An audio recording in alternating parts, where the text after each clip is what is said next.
여러분 킹달러에서 킹골드라.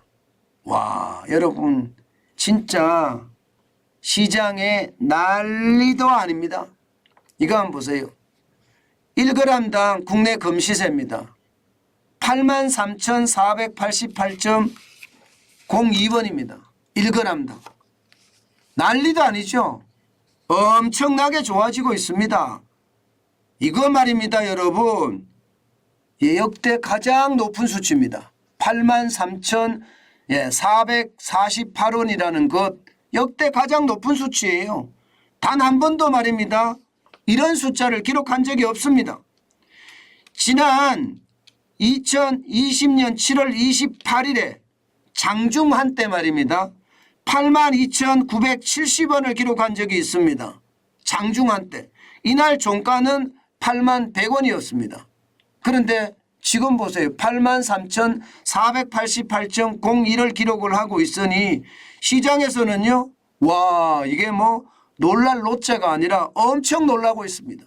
심지어 종가 기준으로 따지면요. 83,490원이었습니다. 종가 기준으로 따지면. 더 올라갔던 거죠. 시장에 뭐 금이 뭐 이렇게까지 올라간다는 거 보세요 여러분. 지난 10년 동안의 차트를 보시면 단 한 번도 말입니다. 이렇게 올라간 적이 없어요. 지금이 최고예요. 예, 이게 시장에서는요. 84,000 어제 시장이 84,672.11원까지도 올라갔습니다. 야 장난 아니죠. 이렇게 되니까 여러분 금 팔지 마세요. 이 말이 아주 자연스러운 말이 됐습니다. 여러분도 알다시피 예, 금이라는 건 경기가 나쁠 때 이게 올라가거든요. 지금 같은 위기 은행의 위기잖아요. 돈을 은행에다 두는데도 은행에서 돈을 다 날릴 수가 있다는 이야기가 나오는 겁니다. 여러분도 알다시피 CS 크레딧 스위스 은행 여기에 맡겨놓은 채권들 채권 맡겨놨다고 해야 되나요? 투자해놓은 채권 이거 완전히 휴지 조각 됐습니다. 그 금액이 무려 말입니다. 25조 원에 달합니다. 채권 잘못 샀다가 지금 완전히 휴지 조각이 되니까 시장은 어떨까요? 25조 원이면 적은 돈이 아니잖아요. 그러니까 너도 나도 이제 채권도 겁난다 이렇게 생각하는 겁니다. 채권도. 물론 이제 국채에 대한 건 상황이 다르죠. 국채에 대한 것은. 이게 은행채, 금융채, 특수채 이게 은행채나 금융채나 특수채나 같은 말이라고 저는 생각을 하는데 은행에 투자하는 것도 지금은 채권에 투자하는 자체가 위험하다 이렇게 보는 겁니다. 국채야 뭐 나라가 망하지 않는 한 국채야 계속 그대로 갈 거니까 1년 만기를 하든 3년 만기를 하든 5년 만기를 하든 국채는 채권에 대한 투자가 저는 나쁘지 않은 시기라고 생각을 하는데 나머지는 아니잖아요. 그렇게 되다 보니까요. 많은 사람들이 야 이게 엔화 사자 아니면 달러 사자 그것도 아니면 골드 사자 뭐 금에 대한 것도 그만큼 아직까지 소요가 있다는 뜻이에요. 게다가 비트코인은 지금 또 얼마나 올라가고 있습니까? 은행에 돈 넣어놓는 것보다 정기 예금하는 것보다가 차라리 비트코인을 사는 게 더 나을 수도 있으니까 사람들이 비트코인으로 몰리는 거잖아요. 예, 지금 보시면 금값이 엄청나게 올라갔습니다. 게다가 말입니다. 이렇게 올라가는 데는 원달러 환율도 예, 사실은 영향을 굉장히 많이 미쳤습니다. 지금 1310원대니까요. 미국의 예, 금이 예, 우리하고 똑같은 가격이라면 환율을 적용하면 더 비싸게 우리는 사야 되잖아요. 환율이 올라가니까. 예, 실제로 말입니다. 국제 금값도 보면 이게 어제 2,000원 예, 트라이 온스당 2,000달러를 넘어서기도 했습니다. 예, 마감이야 적게 했지만 예, 당장 1982.8원에 마감을 했지만 여러분 결국 말입니다. 2,000 예, 지금 많이 올라갈 때는요. 2,008원까지도 올라갔습니다. 2,008원. 2,010원을 뚫으려고 했었습니다. 그러니까 10원이 아니고 2,010달러죠. 2,010달러. 2,010달러를 뚫으려고 됐습니다. 뭐 그 정도로 말입니다. 시장 분위기는 지금 굉장히 고조되고 있다 이렇게 이야기할 수 있습니다.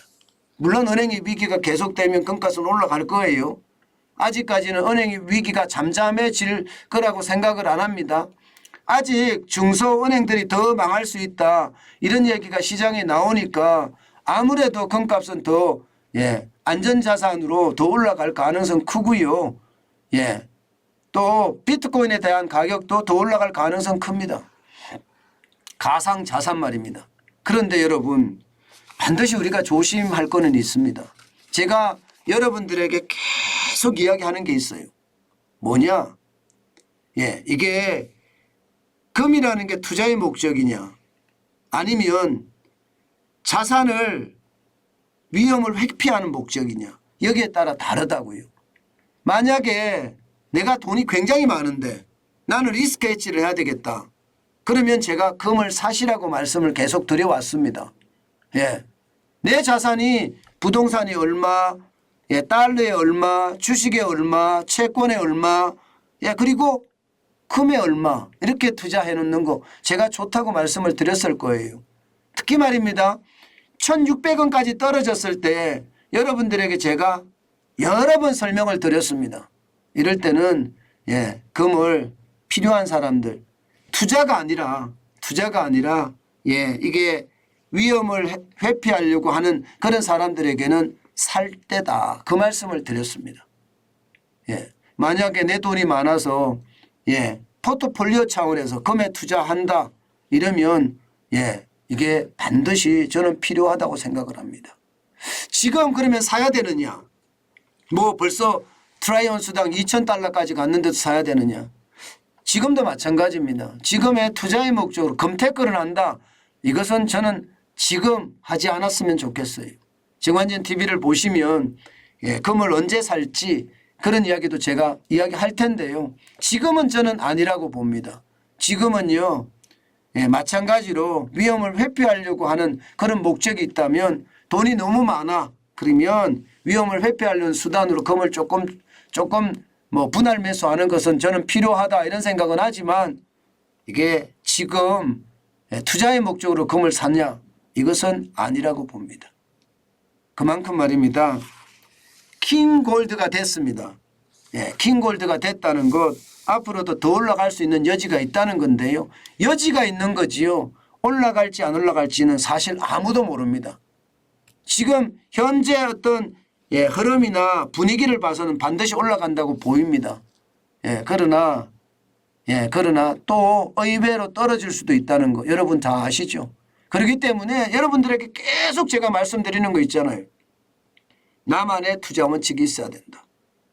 뭐 1,600달러 때 여러분 샀다고 하더라도요. 지금 300달러 이상이 올라갔잖아요. 300달러 이상이 올라갔잖아요. 그러면 300달러 이상이 올라갔다는 것은 1,600달러면 20% 순이익이 됐다는 이야기인데 이렇게 나는 15% 순이익이 나면 판다. 나는 20% 순이익이 나면 판다. 이런 나만의 익절매의 원칙 또 손절매의 원칙 반드시 갖고 가야 됩니다. 저는 투자하지 마라 이렇게 이야기는 하지 않습니다. 금이라는 게 계속 왔다 갔다 등락이 경기에 따라 변하기 때문에 내가 뭐 3개월 투자해서 얼마만큼 벌고 빠져나가겠다. 뭐 그렇다면 반드시 투자의 원칙이 있어야 된다는 것 다시 한번 말씀드립니다. 일반적으로는요. 금 투자에 대한 것은요. 장기로 계속해 가는 것 저는 그걸 더 권합니다. 지금은 금 투자할 때가 아니다. 제가 계속 그렇게 말씀을 드립니다. 제가 여러분들에게 지금 달러 사세요 했을 때 달러 사신 분들 많이 벌었죠.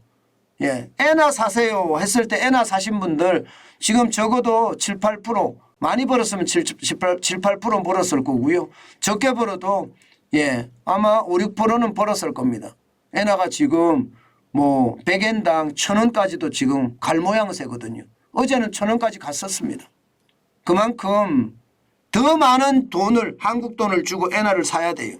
점점 더 많은 돈을 줄 수도 있다는 것. 엔화가 강세가 될 수 있다는 것. 저는 그것도 시장에서 보인다 이렇게 생각합니다. 여러분 제가 사라고 이야기할 때 참 어렵게 이야기합니다. 쉽게 이야기하지 않습니다. 왜냐하면 자칫 잘못하면 제 명예가 무너지는 일이기 때문에 진짜 고민하고 여러분들에게 제가 말씀을 드리니까 참고해 주셨으면 좋겠습니다.